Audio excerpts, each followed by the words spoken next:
그리고 이제 비옥한 초순달지대에서 식량 생산이 시작되게 된 마지막 이점이라는 것은 뭐냐? 그 지중해 서부, 연안 이쪽을 포함하는 다른 이제 지중해성 지역들과는 달리 수렵 채집 생활의 경쟁력이 약했을 것이다. 그러니까 수렵을 이 서남아시아의 지중해성 기후대에서는 수렵을 해봐야 얻을 수 있는 생산성이 그렇게 높지 않았다는 것이죠. 그러니까 그만큼 빨리 농경 목축으로 전환할 수 있었다는 거죠. 왜? 서남아시아에는 큰 강도 별로 없고 해안선도 짧아서 수산 자원이 비교적 빈약했다. 그래서 물고기랑 조개 이런 거에 의존할 수가 없었다는 거죠. 그래서 이제 거기서 사냥했던 주요 포유류 중에 하나가 가젤이었는데 이것들이 이제 사람들 수가 늘어나면서 숫자가 굉장히 줄어들었다. 비옥한 초순달지대에서 기원전 9000년까지만 하더라도 전적으로는 수렵 채집민들이었다. 수렵 채집에 의존했다. 그런데 이제 기원전 6000년이 되면은 일부 사회가 농작물과 가축에 거의 전적으로 의존하게 되었다. 그래서 그 3000년 사이에 굉장한 변화가 있었다는 거죠. 그래서 또 중앙아메리카를 이제 그것을 비교해 보면은 가축할 수 있는 동물이 칠면조와 개 2개밖에 없었다. 그리고 중앙아메리카의 주식인 옥수수는 작물화 과정이 까다롭다. 그래서 발전 속도가 느렸을 것이다. 그래서 중앙아메리카의 가축과 작물화는 겨우 기원전 3500년에야 시작된 것으로 보인다. 그리고 이제 정착 촌락이 생긴 것은 기원전 1500년 그쪽이었다. 그 즈음이었다. 그러니까 굉장히 늦게 정착 생활이 시작됐다는 거죠. 그리고 뉴기니 같은 경우에는 생물상에 3가지 심각한 취약점이 있었다. 뭐냐? 비옥한 초승달지대나 사헬, 중국 이런 데에서는 매우 중요한 곡류가 몇 종이나 작물화되었음에도 불구하고 뉴기니에서는 한 종도 작물화되지 못했다. 그러니까 곡류가 없었다는 거예요. 그 대신에 뿌리 작물이나 나무 작물이 중심이 되었다. 자, 사헬이라는 것은 어디예요? 아프리카의 사하라 사막 이남 지방이에요.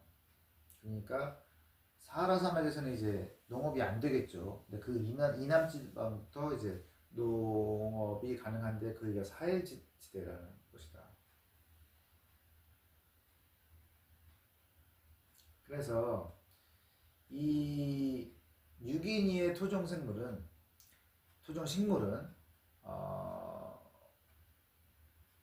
전 세계에서 종자가 가장 큰 야생 벽과식물 56종 중에 한 종도 없었다. 그리고 뉴기니의 동물군에는 가축화할 수 있는 대형 포유류가 전혀 없었다. 지금 뉴기니에 있는 가축이라고는 돼지와 닭과 개 요것뿐인데 이게 다 그냥 지난 몇 천년 이내에 동남아시아에서 인도네시아를 거쳐서 들어온 것들이다. 그러니까 원래부터 있었던 그런 포유류가 아니라는 거죠.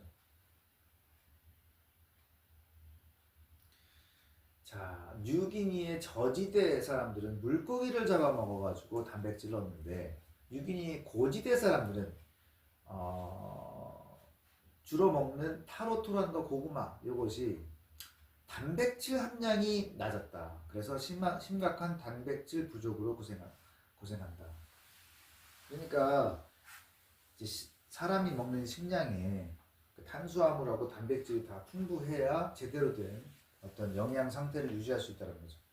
타로토란의 경우에는 단백질이 1%밖에 안 된다. 그래서 백미보다도 훨씬 적다. 근데 그에 비해서 비옥한 초승달지대 밀하고 콩은 밀 같은 경우에는 단백질이 18%에서 14%, 콩 같은 경우는 20%에서 25%나 들어있는데 타로토라는 그게 1%밖에 없었기 때문에 단백질이 굉장히 부족했다. 그리고 이제 그대로 가면은 뉴기니의 뿌리 작물도 단백질뿐만 아니라 열량까지 부족했다. 뭐냐? 그 작물들이 오늘날 이제 유기인들이 많이 살고 있는 높은 고도에서는 잘 자라지 않기 때문이다.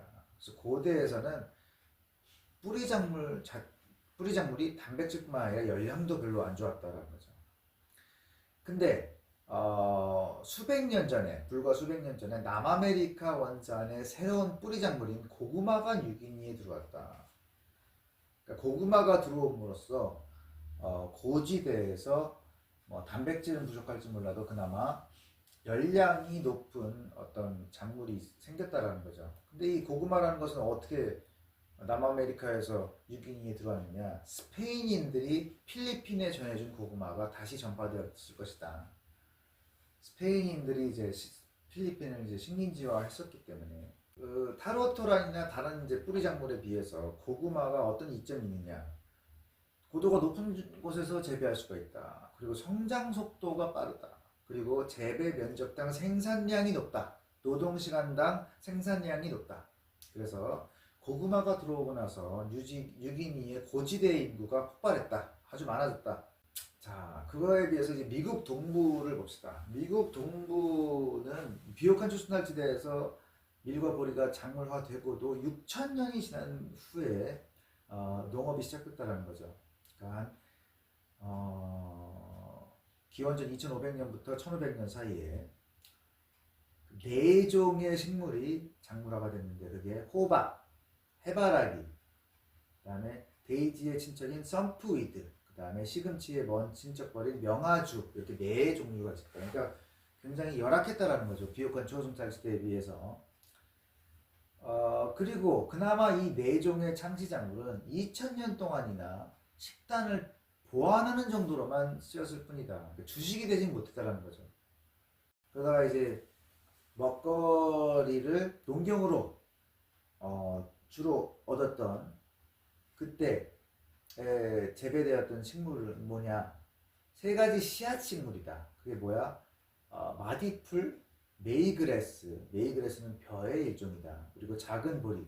이것이 재배되기 시작했던 기원전 500년부터 200년경 사이의 일이다. 그러니까 이때야 비로소 농경을 주로 했다라는 거죠. 근데 이 작물들 같은 경우에는 영양면에서 아주 좋긴 하지만 명아주, 마디풀, 작은 보리, 메이그래스 이것은 밀이나 보리의 10분의 1 정도밖에 안 될 정도로 종자가 너무 작았다. 그러니까 이것을 주식으로 하기가 굉장히 어려웠다라는 얘기. 그리고 또 돼지풀 같은 것처럼 썬프위드의 꽃가루도 군락 지역을 모여있는 곳에서는 건초열을 일으킨다. 그래서 굉장히 해롭다.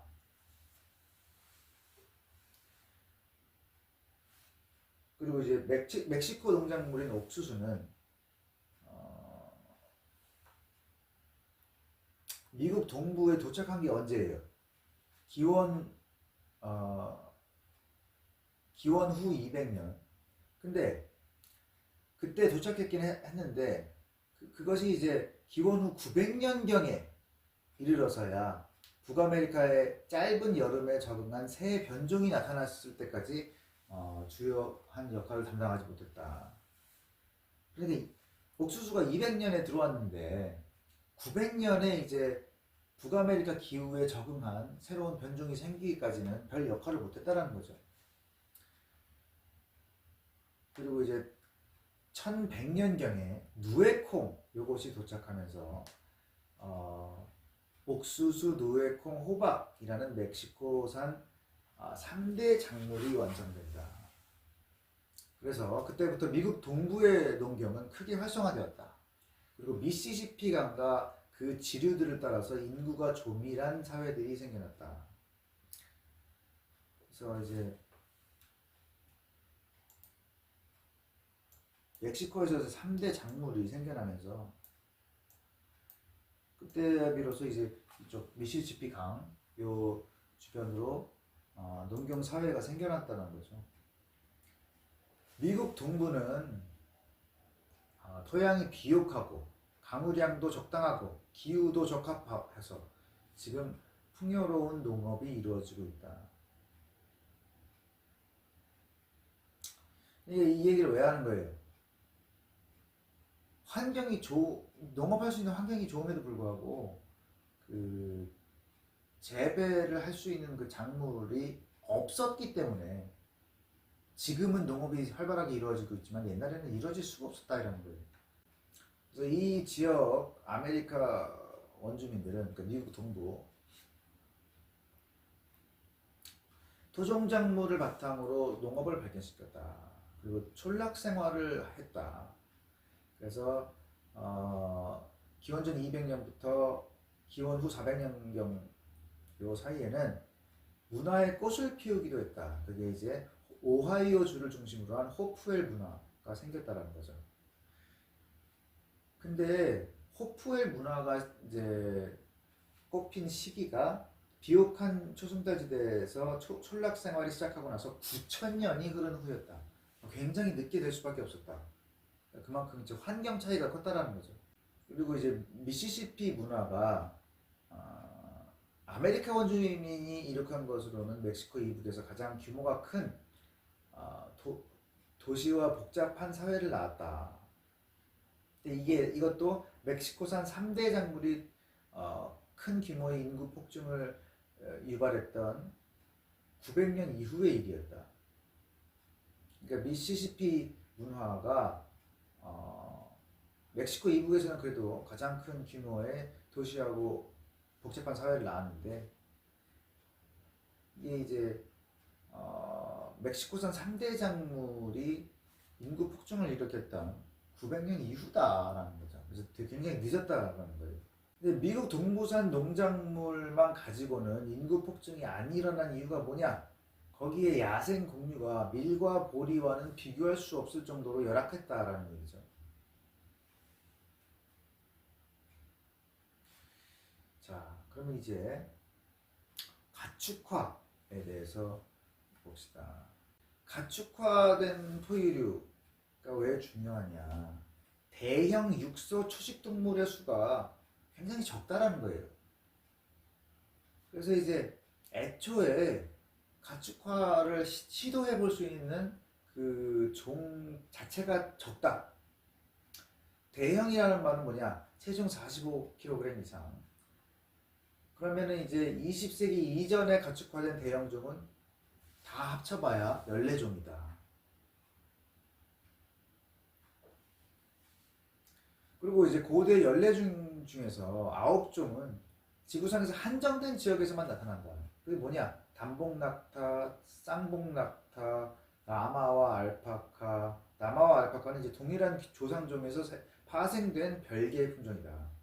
또 당나귀, 순록, 물소, 야크, 반탱, 가우어 이런 것들은 다 한정된 지역에서만 지구상의 한정된 지역에서만 볼 수 있는 그런 품종이다. 그래서 전 세계에 두루 퍼져 있는 중요한 가축은 5종밖에 없다. 그게 뭐냐? 소, 양, 염소, 돼지, 말이다. 우리가 흔히 볼 수 있는 가축화된 동물이라는 건 무엇이냐?